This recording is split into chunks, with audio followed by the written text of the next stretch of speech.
If you're a lineman in charge of keeping the lights on, Grainger understands that you go to great lengths and sometimes heights to ensure the power is always flowing, which is why you can count on Grainger for professional-grade products and next-day delivery, so you have everything you need to get the job done. Call 1-800-GRAINGER, click Grainger.com, or just stop by. Grainger, for the ones who get it done. And we're rolling.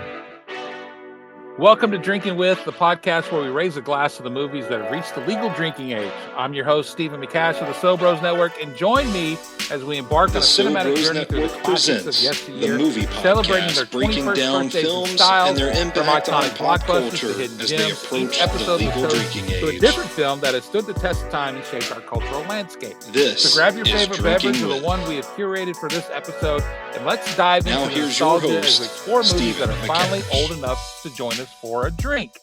As always, joining me at the bar are the two best people I can think of to stumble out of a bar after a long night discussing movies. First is the resident film critic of the So Bros Network, Mr. Brandon Vick, who is also a member of the Southeastern Film Critics Association, a board member of the Music City Films Critics Association, and most importantly, the birth giver of the Vic's Flicks and Cinema Chronicles podcast that you can hear wherever you get your podcasts from. And joining him is the man, the myth, the legend that is behind the So Bros Network, the EIC, the glue of the brand, a gin aficionado, a cat lover, all-around football wordsmith, a budding sports talk radio star, and the man who gave Animal House 1 star, but Scoob 2.5 stars, Mr. Stoney Keeley. Oh my God. Yeah, Animal House sucks. I didn't know that. Have you guys watched that movie? Yes. I've got a review of it on, but it's on. Yeah. It's behind a paywall, so I might have to bust that out on Nashville Movie Dispatch. I think I have seen that. I don't know. Maybe I have. I don't know. Let me tell you, I watched, is it Corky's or Porky's? Porky's. Yeah, that's awful. Yeah. I hated that one. Yeah. So maybe I'm confusing the two. I watched Animal House and was just revolted that people thought it was funny. People compared it to old school. It was like a different generation's old school. And maybe it was, but I thought this is nothing like old school. This is atrocious. Was Belushi fun? Yes. No. Oh. Nobody in that film was fun.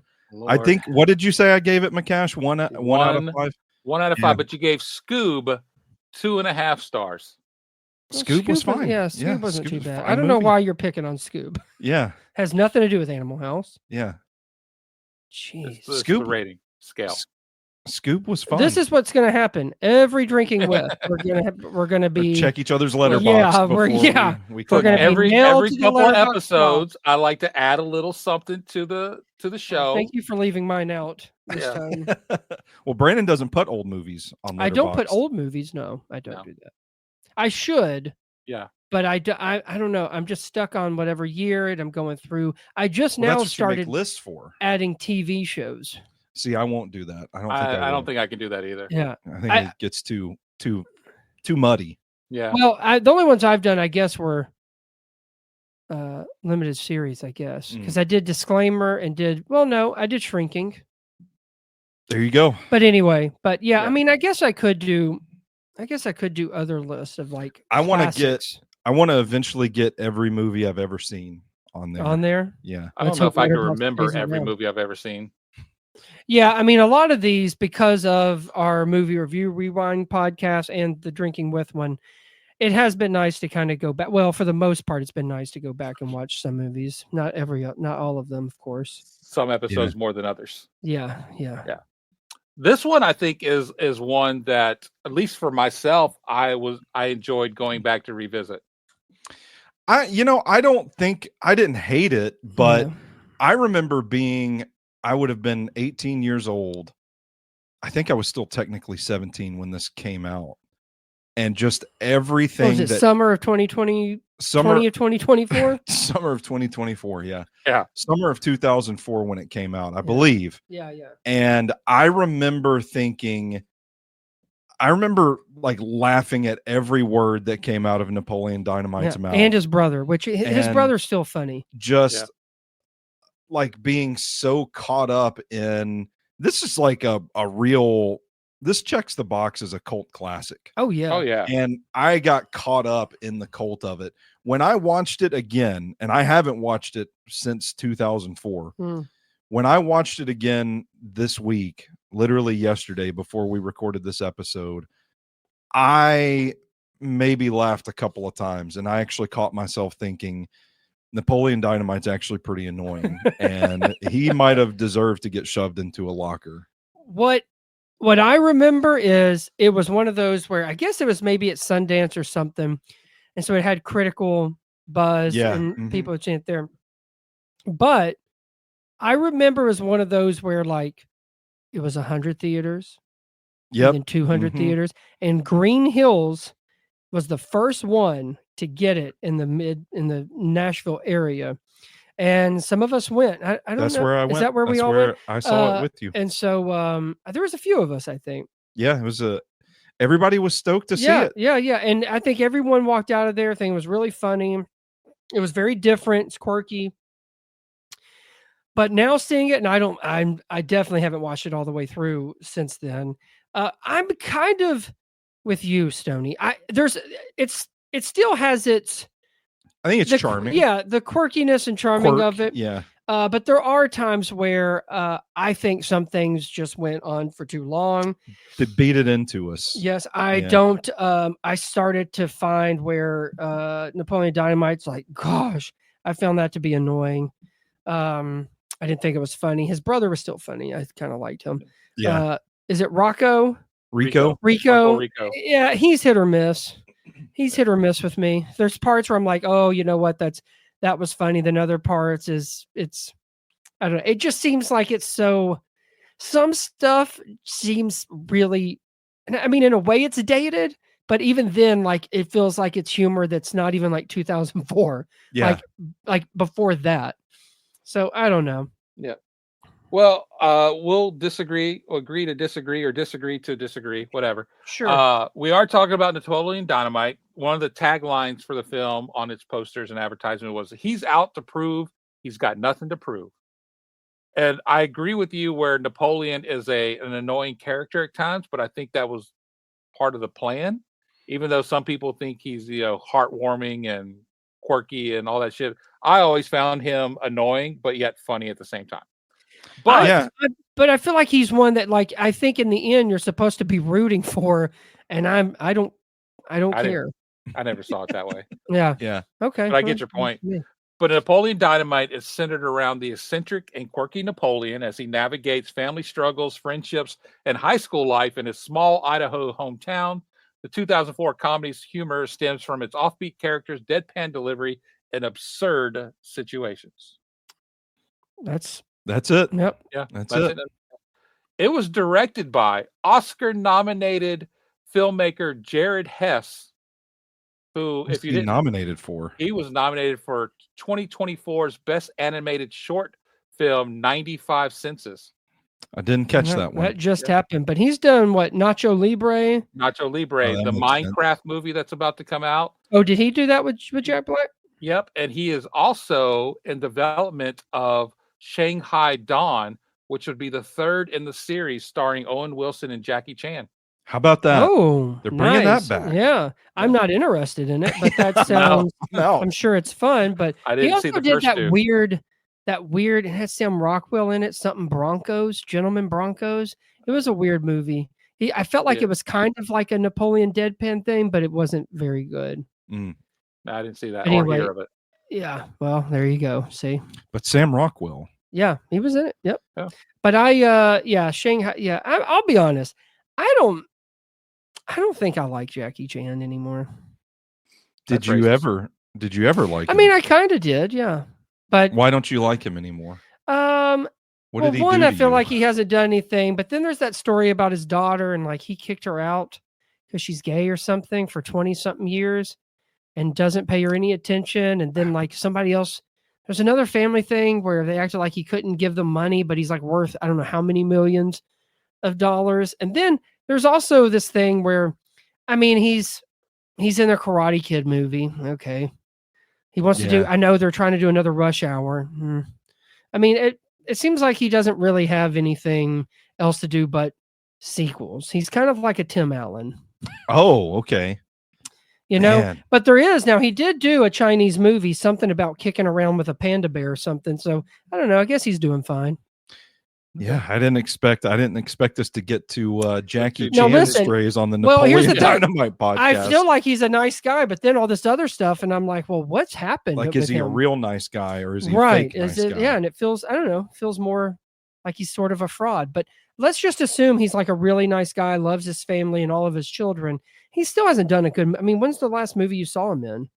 I don't know. You heard him in maybe the Kung Fu Panda movies, but when did you actually see him? I mean, to slow down and think about it, yeah, I really don't know. I mean, for Christ's sake. Tuxedo, yeah. With Jennifer Love Hewitt? I do love Jennifer Love Hewitt. Yeah. I didn't think when I put in a note about Shanghai Dawn happening that we were going to get like 5 minutes of Brandon going in on Jackie Chan. Well, that's the beauty of these podcasts. Yeah. You never know. But Jared Hess might want to start doing other shit. That's the warning. That's the warning. Well, we'll see what Minecraft does at the box office. Yeah, that's true. I don't have high hopes. But nonetheless, Napoleon Dynamite stars John Heder as Napoleon, Efron Ramirez as Pedro, and then it features John Grice as Uncle Rico, who I just discovered the other day that he is Greg on White Lotus. I saw that, and I guess you forgot what he looked like, because I'll be honest, when I saw him in White Lotus, that's the only movie I thought of was, oh, he's in Napoleon Dynamite. Like, I'm sure he's done other stuff, but White Lotus, that's an interesting show. I haven't watched it. My wife loves it. I like the first one the best. Second one wasn't too bad, and I haven't started the third yet. But Walton Goggins is in it, so you best believe I love Walton Goggins, man. And Lisa from Blackpink is in the third season as well, so that's what's got my attention. I'm refraining because I don't want to go. We just went down a Shanghai Dawn Jackie Chan rabbit hole. Yeah. But I watched Walton Goggins give a tour of his house on YouTube for Architectural Digest, and it is fantastic. I love those videos. We don't have to go down that and talk about it, but I just want everybody, since his name was brought up, I want everybody to go watch that video because his house, that's where I would like to live. Oh, okay. And he talks about walking around the property naked all the time. Yeah, so. I could see him doing that. Yeah. It also features Aaron Rule as Kip, Napoleon's brother, Dietrich Bader in a short little scene or two as Rex, the karate master. Who you know from Beverly Hillbillies, Office Space, The Drew Carey Show, amongst other things. Yes. And then lastly, you have the two females in the movie, Tina Majorino. I think I pronounced her right. It's Deborah or Deb. Yeah, Deborah. She was in Karina, Andre, and Waterworld. I remember Andre. And then lastly, Haley Duff plays Summer Wheatley. She's a 2-time Razzie nominee for her work. Yep. For her work in the 2007 film Material Girls with her sister Hillary. Never heard of it. I've heard of Hillary Duff, but never heard of that movie. So you're not missing much. Man, like, what an interesting cast, because who are these people? And has anybody, I mean, they tried to make John Heder a thing. Is it Heder or Heder? I don't remember how to pronounce it. I don't know. I don't know. They did one. I mean, you can't blame them. It was such a hit that, I mean, of course he's going to do other comedies. And I mean, the classics. Blades of Glory. And Benchwarmers, classics. Yeah. But like, I just don't, this almost feels like an isolated moment in time. Yes. And I know Pedro has kind of popped up lately in a couple of things. Oh, he has? But he was in Hispanic Satanics that I reviewed and interviewed the director for, who directed Blair Witch Project. He's in a TV show. I can't remember. It's a pretty popular one, I think. But I can't recall. Reservation? I can't recall off the top of my head. Show. But I just feel like this movie is a moment in time where everything intersected for a lot of these actors to play iconic roles that they're probably best known for, and then they just never really did anything again. Yeah, Jared Hess is the only one who's still really working. Yeah, I mean, it's just kind of crazy when something like that happens, where the movie is such a cult hit that it takes off and it kind of takes on this life of its own, And you would think like high tide raises all ships, but no, it didn't. I mean, but I do kind of feel like another situation kind of like this one was Blair Witch Project. And then you think about the 3 people in it. What have they done? Yeah. No one even knows whatever they did after that. So kind of weird. It is kind of crazy where you think it's kind of like winning an Oscar. You think, oh, now they've made it. But now it's like John Heater's only one, I would say, who tried it. And then I would say after a few years, it was over. Yeah. Do you think it's just because these characters are so unique that like they're typecast? Hollywood, Hollywood does not see them. They don't think audiences are ever going to see them as anything other than their Napoleon Dynamite character. I Look think at essentially anybody from the American Pie movies. Yeah, that's true. Yeah, Sean William Scott, I probably got the most out of that. Yeah, but he still feels like Sean William Scott in just about every movie. He's still Stifler. Still Stifler. That's true. Yeah. I mean, it is true. And even when you see Jason Biggs, it's true. You just see American Pie. Yeah. Yeah. Yeah. And I think especially Napoleon Dynamite's character is so, outlandish. And so, how could you run away from that at all? But and at the same time, I feel like it does still come down to what choices do you make after that? Yeah. When you find something like that, then what do you do? And if it's Blades of Glory and Bench Warmers and being like, I remember him being in, I think it was in some, is it the Heaven one? Is that the one that Reese Witherspoon and Mark Ruffalo in? I think he's in one of those. He just becomes, he becomes part of the background. Yeah. Yeah. Blades of Glory was, I guess, maybe his other big one because that's when Will Ferrell was. His movies were really popular. Years old. Yeah, and I think they're trying to do something with Napoleon Dynamite on stage and touring or something. Oh, really? So I look at it this way: if you're John Heater or Efron and you're in a movie like that, your best bet is to hope Kevin Smith directs it because he's going to go back to that well over and over again. That's true. Jared Hess should make a sequel of Napoleon Dynamite. Yeah. We haven't gotten to our drink yet. We're almost over 15 minutes into the movie. Oh, we're drinking? We've been going long today. We're drinking. So this drink for Napoleon Dynamite, I simply called the Tina Tai, kind of a play off the Mai Tai. You're going to take an ounce and a quarter of spiced rum, 1/3 of an ounce of coconut rum, a 1/4 ounce of grenadine, 6 ounces of passion fruit juice, get you an orange and a lime.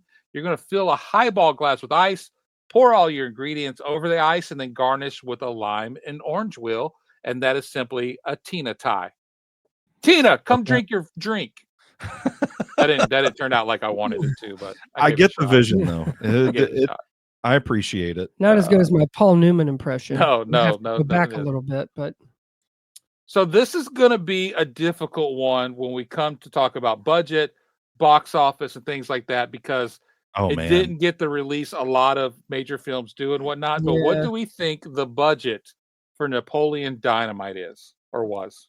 Shit. $832,000. I was gonna say $430,000. So 400 and what? 832. And 832. Stoney's closest again at 400,000. Yeah, was the budget. I was counting the end credit scene. Well, that's what it was. Yeah. Well, that does add an extra $200,000, which we'll talk about later. Oh, that's ridiculous! What a waste of money.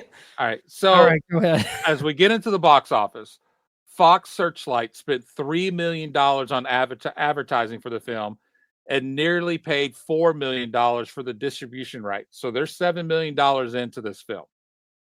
Opening weekend in U.S. Canada was June 11th, 2004. It opened on a whopping 6 theaters. So keep that in mind. New York and LA, probably? Probably, yeah.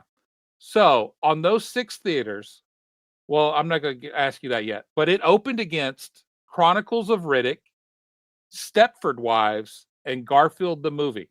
Yeah, but it's New York and LA. Yeah. And the number one film that week was Harry Potter and the Prisoner of Azkaban.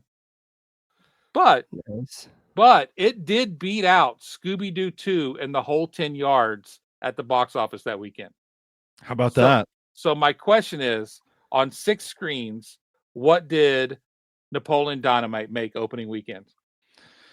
Oh man, so this is coming off of like the festival buzz. Yep. It's getting a release. This is very limited, so they're testing the waters. Man,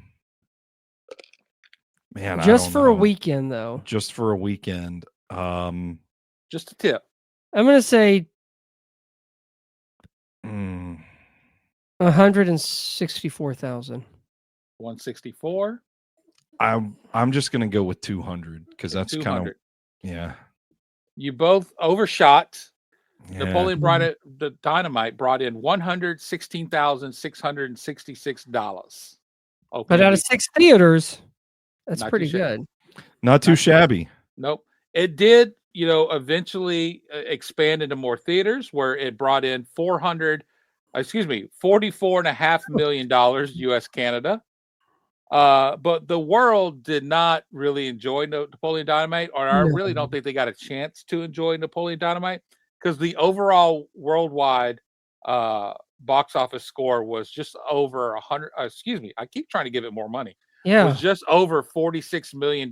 It made $1.6 million outside of North America. I almost pooped my white pants when I heard you say 400 million. I'm about to say, excuse me. Out of that 1.6 million, 1.1 million was scored in the UK. Oh, Damn. Bulgaria. Bulgaria never got Napoleon Dynamite, unfortunately, but the Spaniards did, and they clocked in $6,003. There you go. Yeah. Which again, those are probably movie buffs. Yeah. One would think for sure. So it made 112.5 more times more than it cost to make, and that doesn't include its home video sales where it brought in over $130 million. That's crazy. That's crazy. Yeah. What a run. I mean, so it's got to be one of the most successful films of all time, percentage-wise. Yeah. Oh, but that also just tells you what used to be like when you bought a movie, how much more money a movie could bring in I mean, there's no way those numbers are like that now. No. They can't be. But wow. Let's get into the Rotten Tomatoes. There are 172 reviews by the media for the Tomato Mater. Jesus Christ.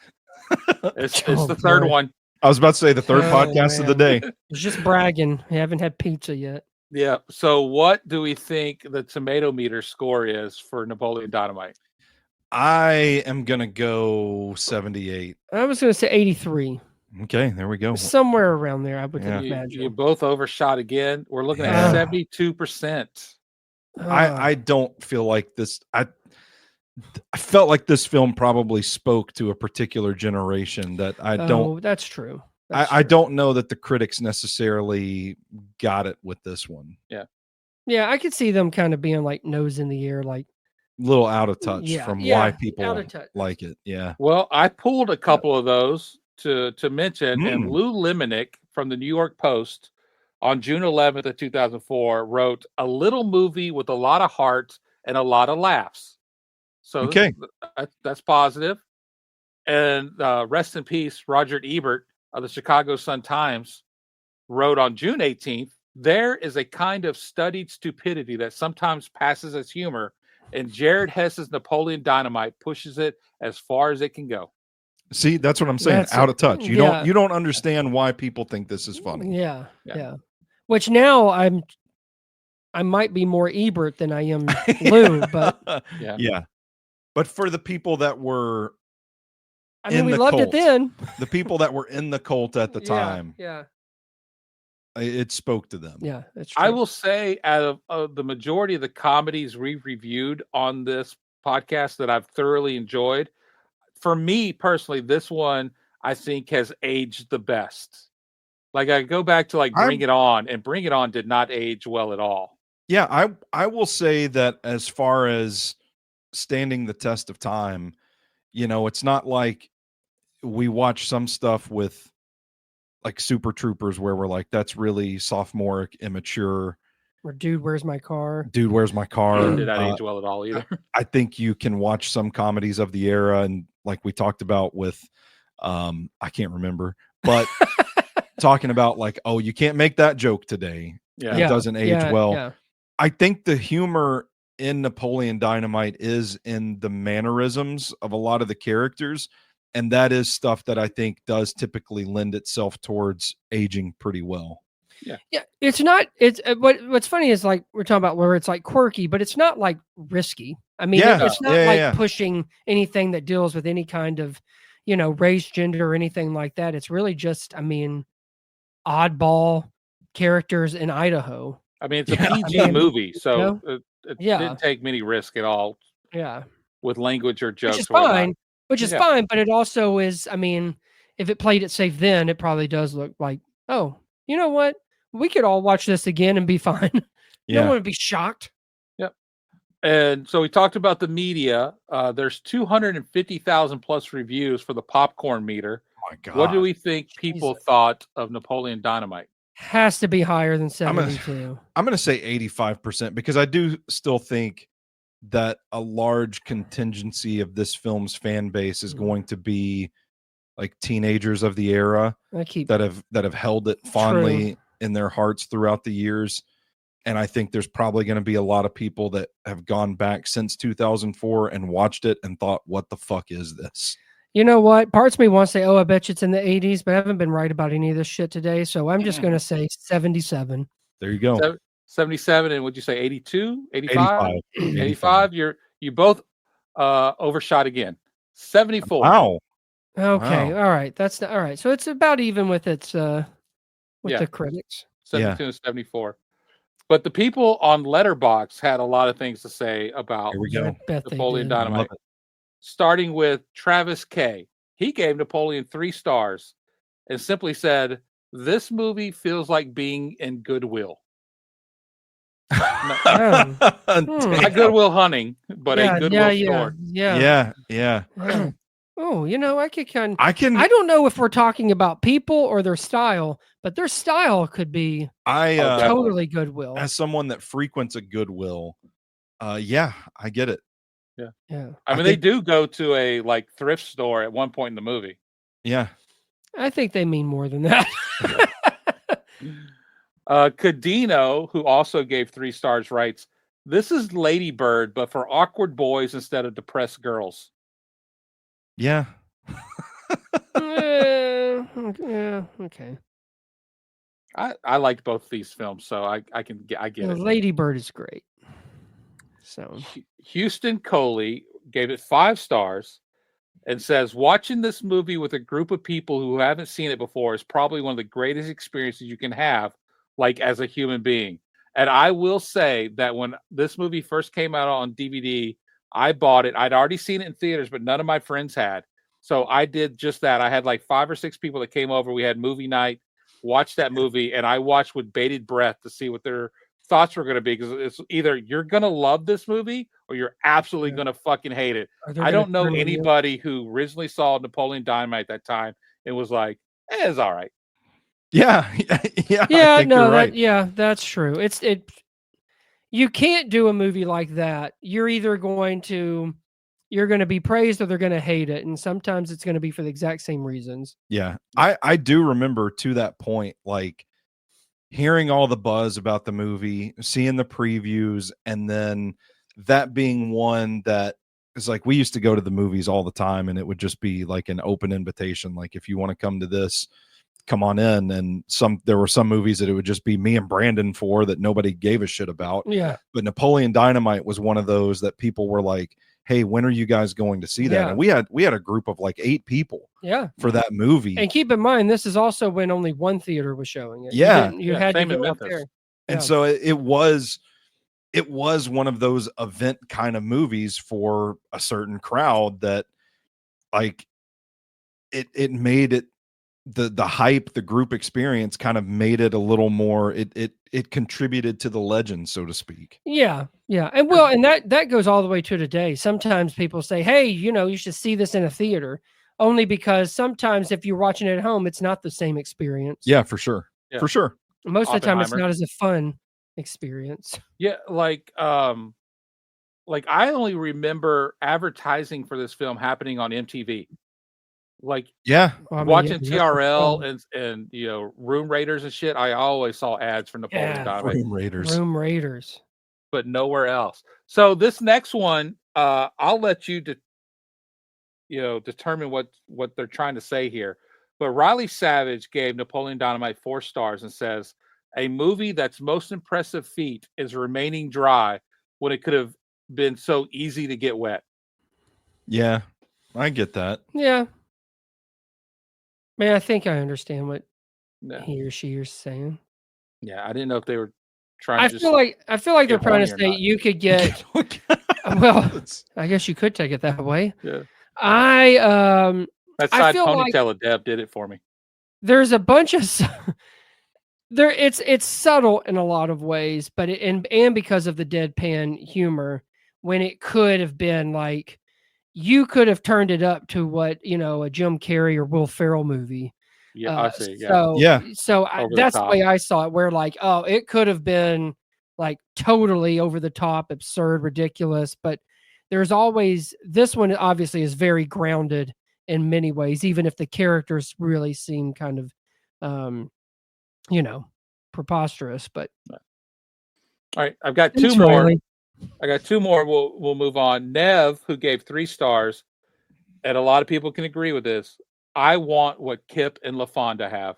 Yeah, Ain't that the truth? Oh man, love is love. Love is love. Kip And then Kip is almost maybe turned out to be my favorite I think- character. Yeah, absolutely. For me, yeah. fair. And then Quinn Louise, who only gave it 1 star, simply says, "This gave me nightmares the first time I watched it."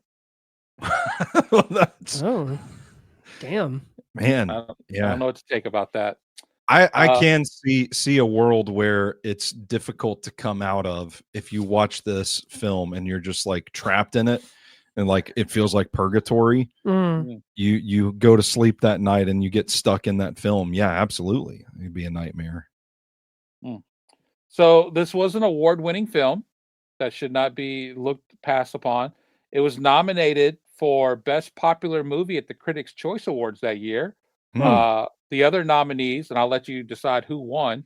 You had Napoleon Dynamite, The Incredibles, Born Supremacy, Spider-Man 2, and Passion of the Christ.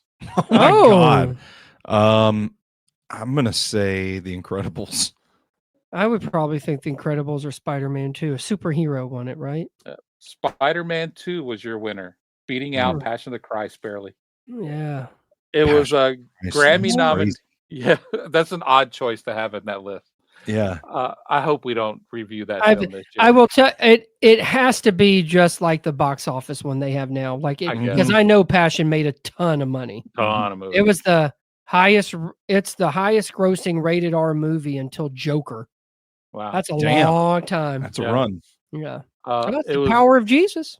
It was nominated for Best Compilation Soundtrack at the Grammys that year. Oh, It won Best Movie, Best Breakthrough Male, and Best Musical Performance at the MTV Movie Awards. Yeah. And it was a 13-time Teen Choice Award nominee, taking home 4 awards that year. That's the crowd. Yeah. that's the crowd right there. And I was part of that crowd then, even though I wasn't a teen anymore. Yeah. We were. Yeah. Yeah. I think. Yeah. 2004. Yeah. I mean, you're basically still high school or just out of high school at that point. The film is based off a short film called Pecula that Hess wrote and Heater starred in about a quirky kid named Seth. You can find it on YouTube. I went back and watched it. It's like 7-8 minutes long. Whoa. It was a struggle to get through those 8 minutes, to be honest. Oh, damn. Now I want to watch it. Yeah. Check you that can out. easily find it. And Heder was paid $1,000 for his entire time filming the movie. Dude, that kind of sucks. It sucks now. No, he wisely renegotiated his contract where he made money on the back end after it was released. Okay. He's filthy well, then rich. he's good. Done well. It made over $400 million. Yeah. As you may recall.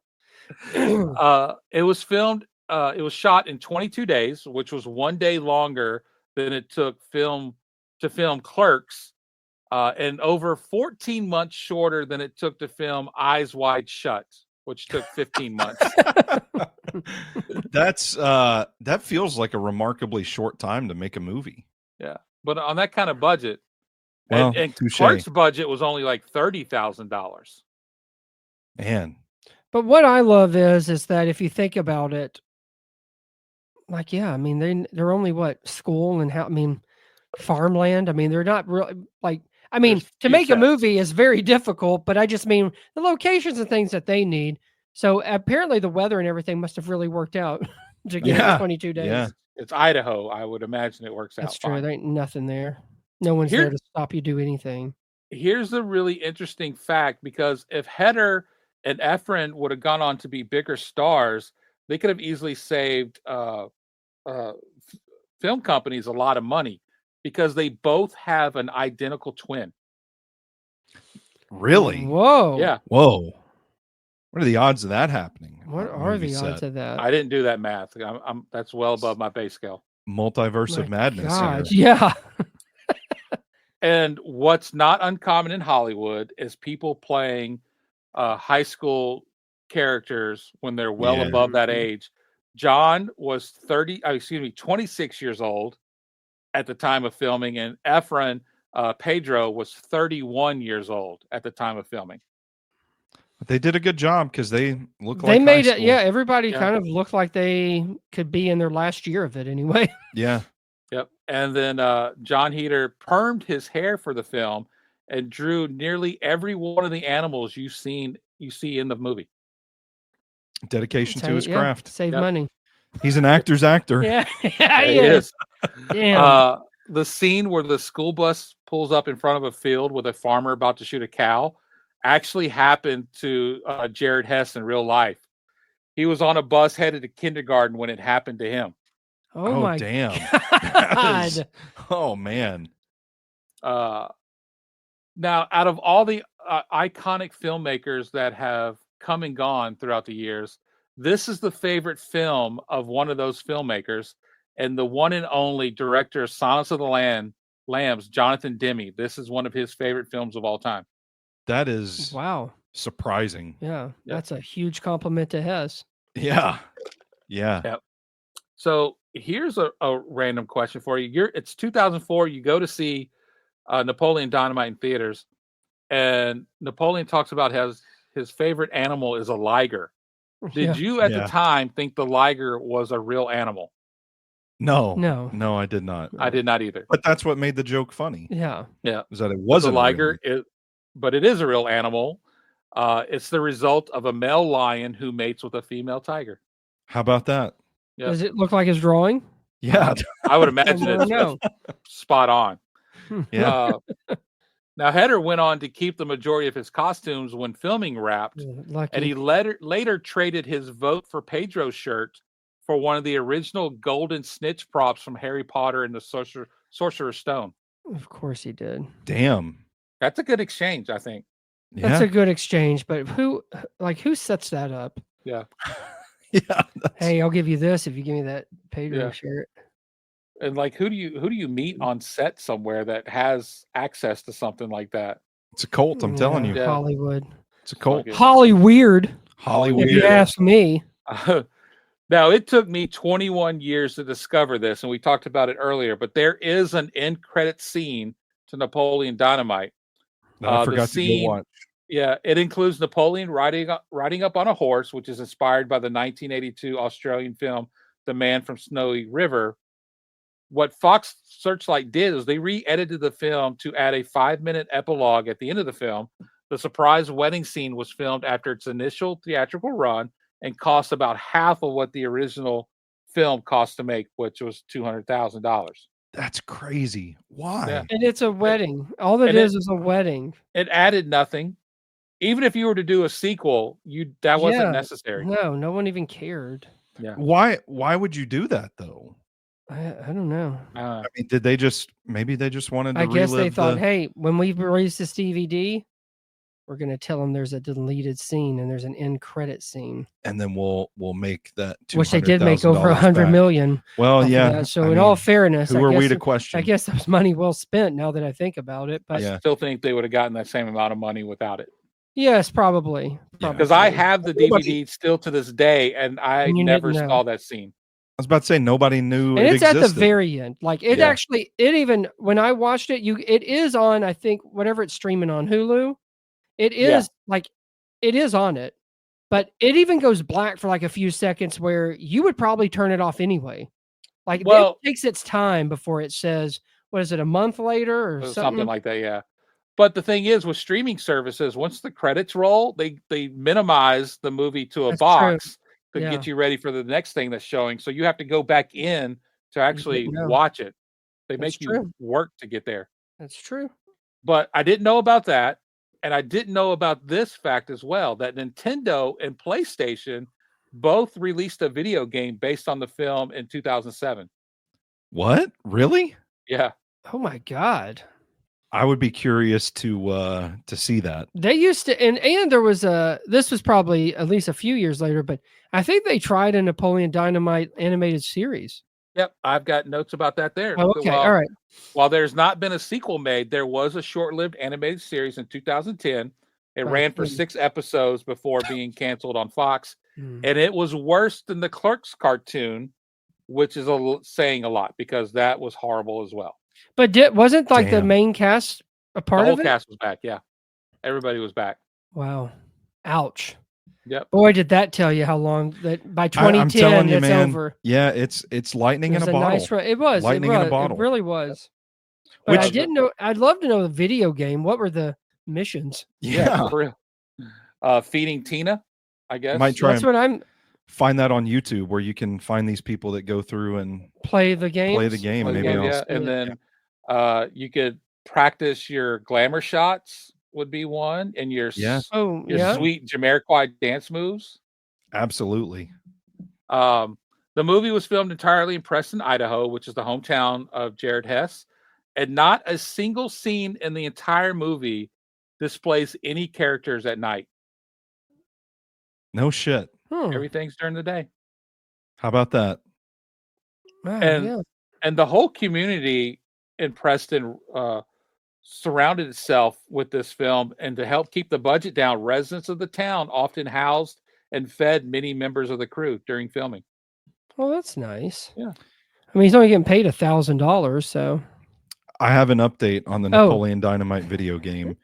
You can watch somebody play it on YouTube. Okay. And the chapters include dance practice, feed Tina, football toss, Pegasus fight, time machine, dance practice, tetherball, cake building. Forgot about tetherball. Dodgeball, bike jumping yeah. And let's see, Rex Kwando. Sounds really fucking boring. Stuff like that. Yeah. There you go. You can find that on YouTube. You get really stoned and play that video game, and you have a great experience, I bet. That's probably the only reason. Yeah. Yep. Now, when test audiences got to see Napoleon Dynamite, they were thrown right into the film and left a bit confused as there were no opening credits during the test screenings.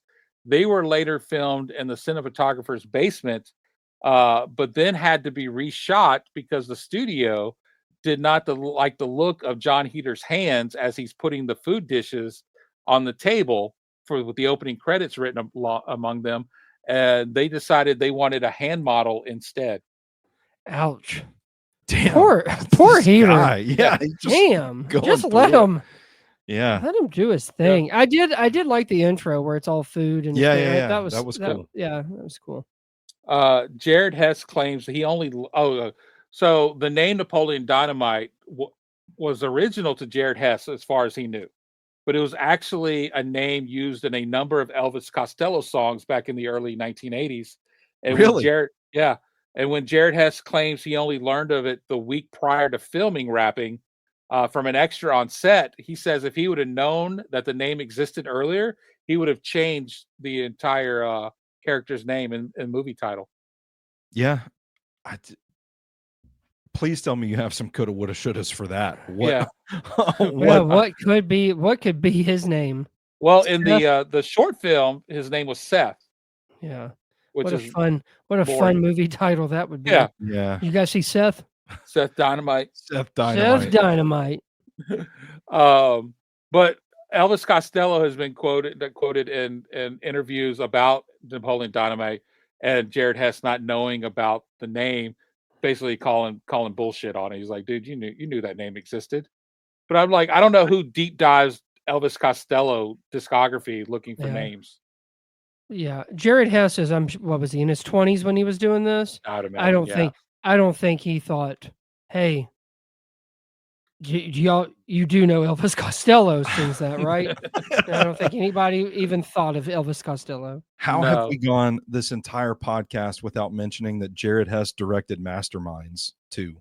Oh, did he? Yes. Oh, that movie ruled. Oh my gosh, that is that's who Zach else? Galifianakis. Zach Galifianakis, Owen Wilson, Jason Sudeikis, and Kristen Wiig. Kate McKinnon is in it. Oh, that's ridiculous. I need to go check that out because I like everybody you just said. Yeah, it's a ridiculous. Yeah, it's very ridiculous, dumb movie, but it's. I think it's one of the more underrated comedies of the last decade or so. I think, and isn't it? I think Kate McKinnon and Zach Galifianakis are married in that one. Yeah. I know what you're talking about. Yeah. I saw I remember the previews for that, but I never did see that. Go see it. It's go funny. See it in theaters now. Yeah, I'm on my way. Let's wrap this up so I get out of here.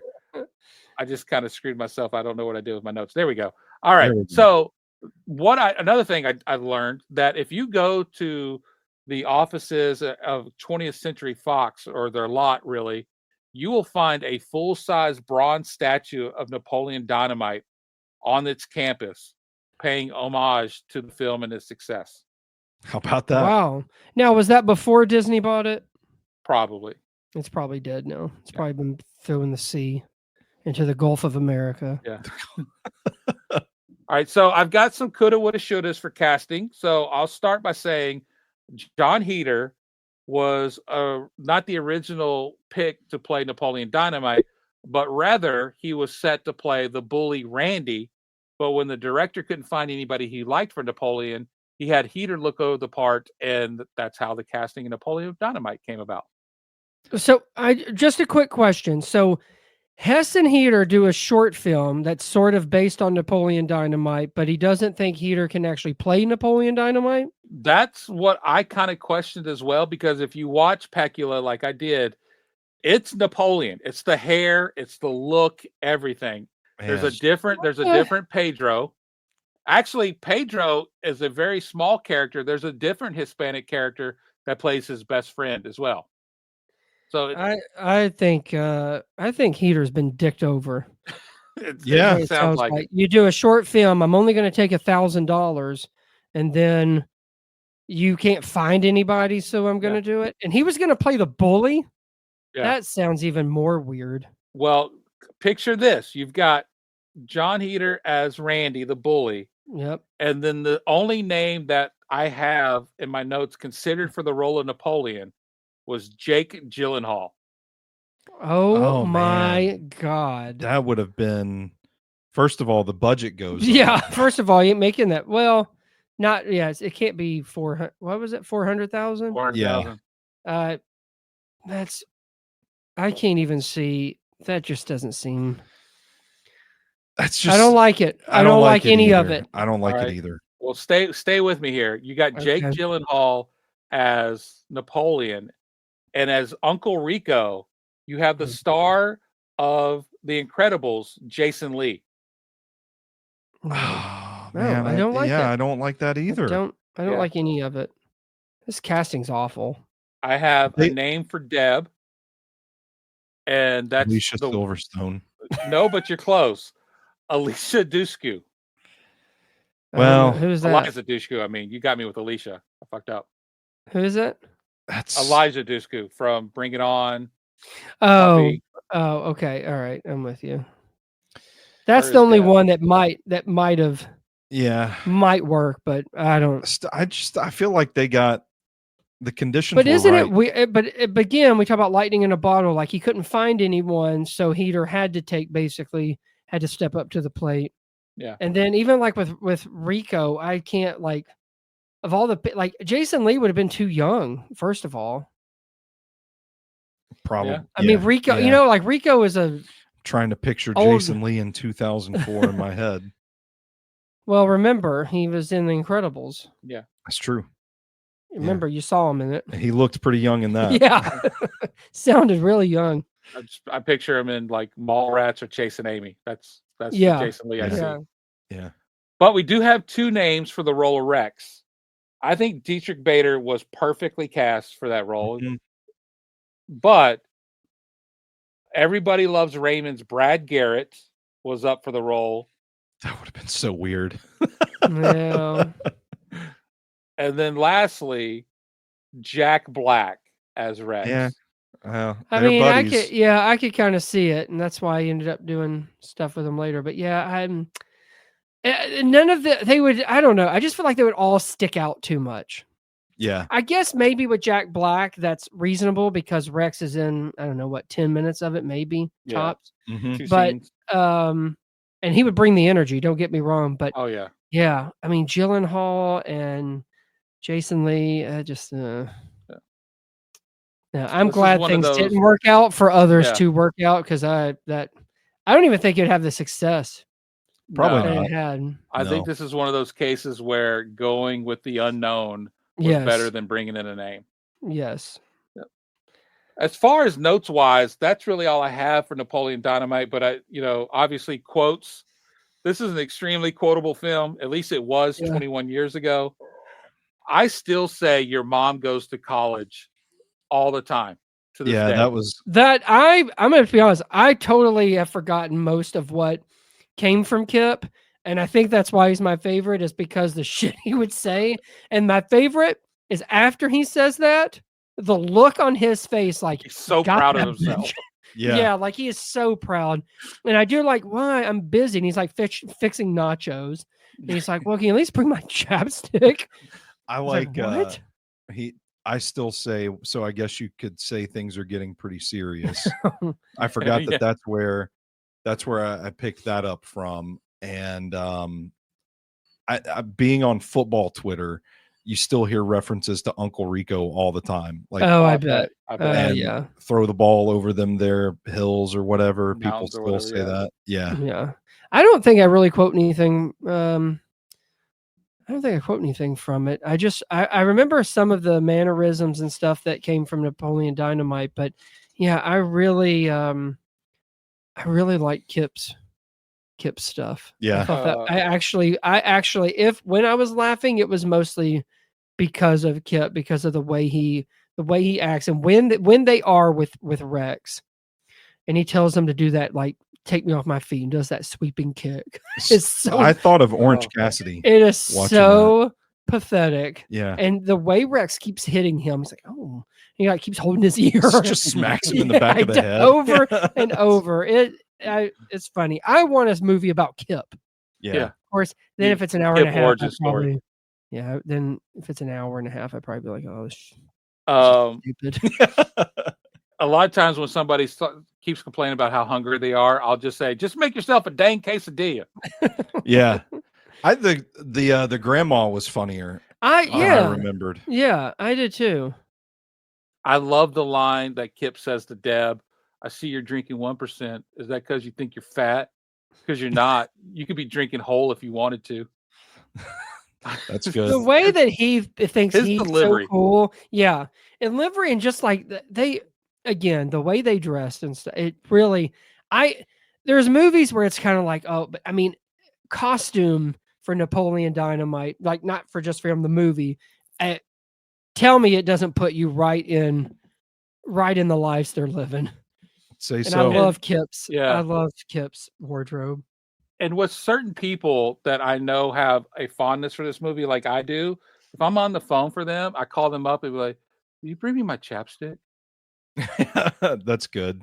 There's so much I kind of have forgotten about as far as like the lines, like word for word, but it is very quotable. But I'll be honest, I think it's really like the dancing number at the end. I think the Tina thing and the Pedro shirt is the things that like are always, I feel like, everywhere. Like if they show a scene, like as they go through stuff, like, you know how like at award shows, it's always the dancing scene of his. And then, like I said, any of like the little niche stores that have Vote for Pedro, it's always there. Like So 21 years later, you walk into like a Halloween Express or a Spirit, you're gonna see the wig, the Vote for Pedro shirts, yeah. all this time later. But I think it's like Spencer's and other places. Like I think there's like action figures of them. Oh, I'm sure. Yeah. Stuff like that, or Lunchbox. If anybody knows that store, I think they've got all I kinds of love shit. Lunchbox.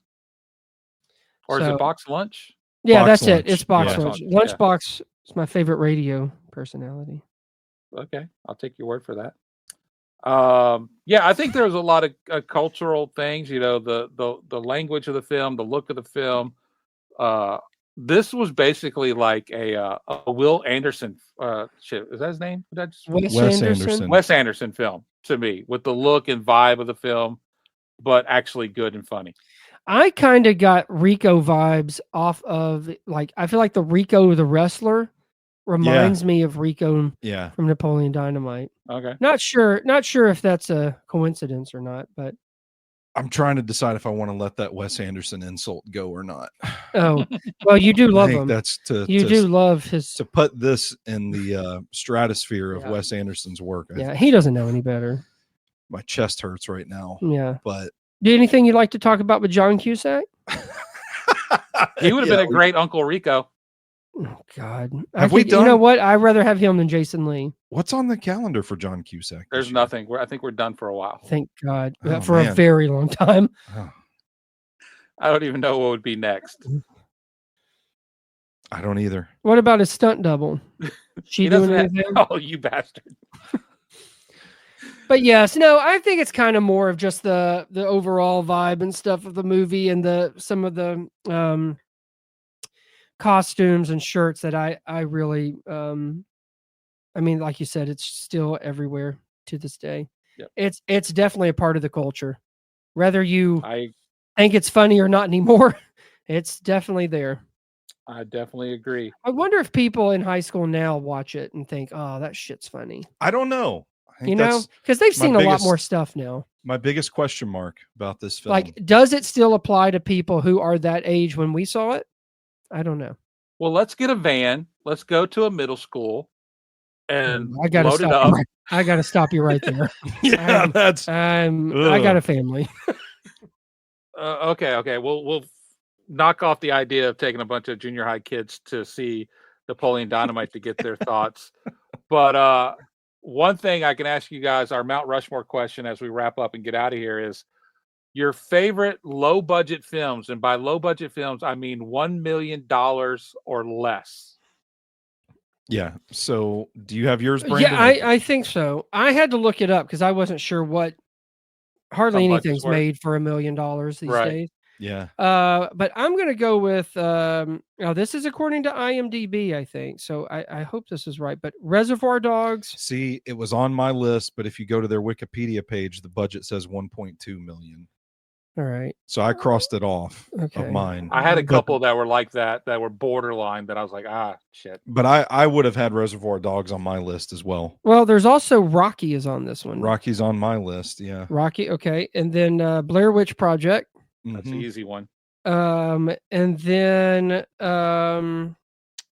well, if I can't use Reservoir Dogs, I would say Blood Simple, which was the Coen Oh, I brothers' never saw first that. movie. Yeah. I actually just saw it a year or so ago.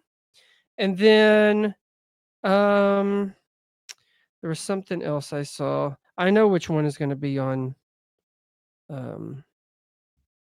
McCash's, but I'm not going to say it. You could say it. Like, I remember. Yeah. Well, no, I mean, it's- I kind of wanted to do a different one too. You know what? I'm going to go with Ryan Johnson's Brick as Joseph I Gordon-Levitt. saw that in on a it. lot of people's lists. And I think it's his first. I think it was his first movie, one of his first films, if not his absolute first. But it's really good if you guys haven't seen it. But yeah, I'll go with that. There's a couple of honorable mentions. I did like Paranormal Activity when it came Same. out, and That's that on my. is it. Oh, sorry. Well, It's that not on was my one list. of It's on my honorable mentions. that. I just remember that being a thing where it was by word of mouth, and then when you Yeah, finally sure. did get to see it, Yeah. and then I'll stop there in case some of these are are y'all's? But yeah, so I'll go with that. Yeah, I would dip into the horror genre and go with I didn't fact check these. They were just on the list from IMDb or somewhere. I don't remember. Texas Chainsaw Massacre, Yeah. Halloween. Oh, Halloween's a good one. Yep. I would put Rocky on there. Yeah. And then with a supposed budget of $400,000, I would put Easy Rider on mine. Oh, I love that great, movie. Great choice. Yeah, it'd be easy if you go back in like 60s, 70s. You can find a lot of movies under $1 million. Like does Halloween. that count? Halloween that's a really good one because that still is weird and scary. Some of mine have already been mentioned, but I do have honorable. I think if you wanted to do this on just horror films, you could be here all day listing great horror films for under $1 million. And my honorable mentions are just that. I have Paranormal Activity, Evil Dead, and Wreck, who are 3 great films. But then my real 4 list: Texas Chainsaw Massacre. I do have Blair Witch. I have Clerks, because I still love that film. I could have do without all the sequels to it. Yeah. But standalone, Clerks is still a great film. And then one, I don't know if either of you have seen or even heard of, but Your Sister's Sister, starring Emily Blunt and Mark Duplass. Heard of it. Is I feel like one of my favorite independent films of all time. I feel like you've talked about it on a podcast before. I probably have. Sister. Yeah. Your Sister's Sister. Yeah. I have, and also I don't know why when he said that I thought of Sunshine Cleaning with her and Amy Adams, and there's no way it was made for $1 million. But yeah, I do know what the movie is. I thought the list I saw, and maybe I'm wrong, but I saw Heather's. I thought McCash was going to. Okay, so my wife Heather brought that up last night when I asked her the question, and she mentioned it, but we were driving home after seeing a movie, and I was like, oh, I need to look that up to see if it's true or not, and I just forgot and never did. But if Heather's is in fact a film under $1 million, it would be the top of my list. Well, that's what I thought. That's why I was like, oh, I bet Clerks and Heather's and I would pick out Your Sister's Sister. It says 1 point. Wait a minute. The budget for the movie Heather's was a little more than the 1.1 million it made at the box office. Boo. Yeah, I guess it's well, now it acts like the budget was like 2 million. I don't see how that movie cost $2 million. Wikipedia says it was 3 million. Yeah, so we're all over the place. I don't know. Yeah. Let's count Reservoir Dogs then. Yeah, why not? Hell with it. Okay, well, next time we'll just do what's your favorite movies under $2 million. There we go. What I like though is like Rian Johnson, Tarantino, Coen brothers, like all of their movies are made, let's just say around $1 million or less. Like, that is really Carpenter. Yeah.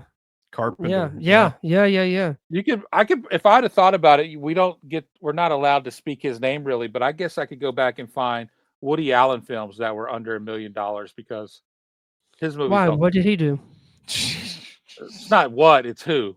Yeah. Touche. And it wasn't Elastigirl. Rest in peace. He's still with us as of this recording. I don't know. He was saying it about his career. Yeah. Yeah. Well, I mean, also, this might be really good timing. Maybe he is dead now. Yeah. Is he coming? Is he back in the lab? Or am I thinking of somebody else that's like really old? I think he's given up. Because I kind of thought, I was like, oh, I didn't think he was allowed back. No, he made some movie. He's made a lot of movies overseas since all this, but I think he's finished his last one. I don't think he's doing anymore. I think it's gotten to the point where he still has people who want to work with him just because of the fact of his name, but it's hard for him to get financing unless he does it on his own at this point. Yeah. Or, I mean, other countries have. And then he shoots them there.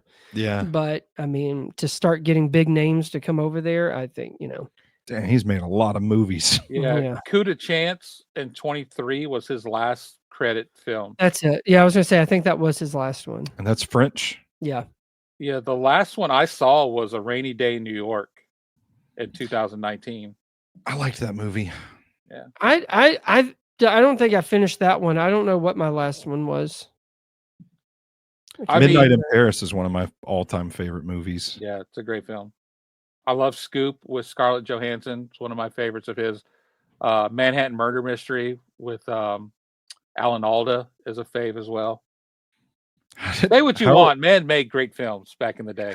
Yeah, I love that we're ending the Napoleon. We started with Woody Allen dragging Jackie Chan, and now we're reliving Woody Allen's filmography.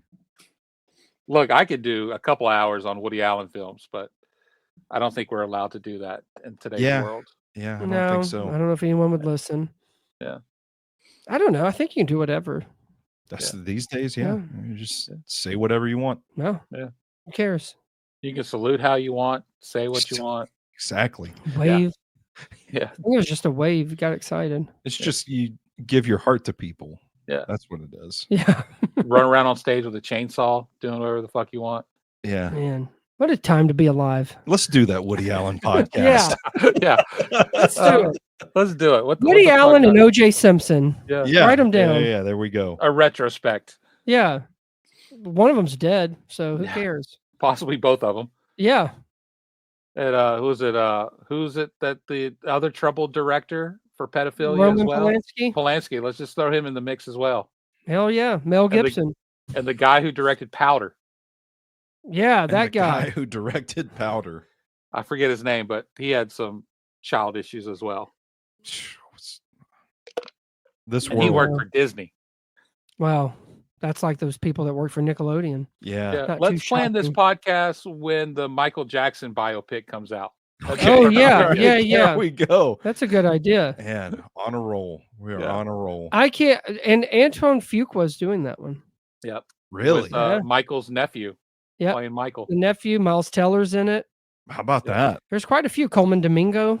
I think he plays. Coleman Domingo. I think he plays the father. Yeah, he plays Joe. Yeah. So I don't know. It's tough to watch her. It's just tough. Yeah. Again, great artist, but the trouble. It's just gross. I'm talking about John Heder, by the way. I want to make sure people understand that. I thought you were going to go John Cusack because that would be easy for you. No, I believe it or not, I tried to get us back on track. Look, we've steamrolled off the mountain, off the tracks. Yeah. In a deep abyss here. So people turned this off about 10, 12 minutes ago. It's fine. So let's get out of here then. Let's just tell everybody where they can find us on these internet streets. I'm at Stoney Keeley at Sobros Network. I do a lot of stuff. You can find me all over the internet. Yeah. At Sir Brandon V on Twitter, Sir Brandon on Letterboxd, and of course the great newly found Nashville Movie Dispatch. Yep. You can find me on X at MC_Cash75, on Letterboxd simply as Stephen McCash. Check out all of our work on Nashville Movie Dispatch. Most importantly, subscribe to Drinking With wherever you get your podcast fix. Leave us a rating and review so we know what you think about the show, and let us know what movie that's turning 21 years old that you would like us to discuss. But cheers to another episode of Drinking With, where we explored the films that have come of age just like a fine wine. We raise our glass to movies turning 21. We've laughed, reminisced. And so until next time, may your drink be cold, your conversations lively, and your movie nights unforgettable. Drink responsibly, and remember, age is just a number, but great films are forever. And we'll see you next time, because I have to return some videotapes.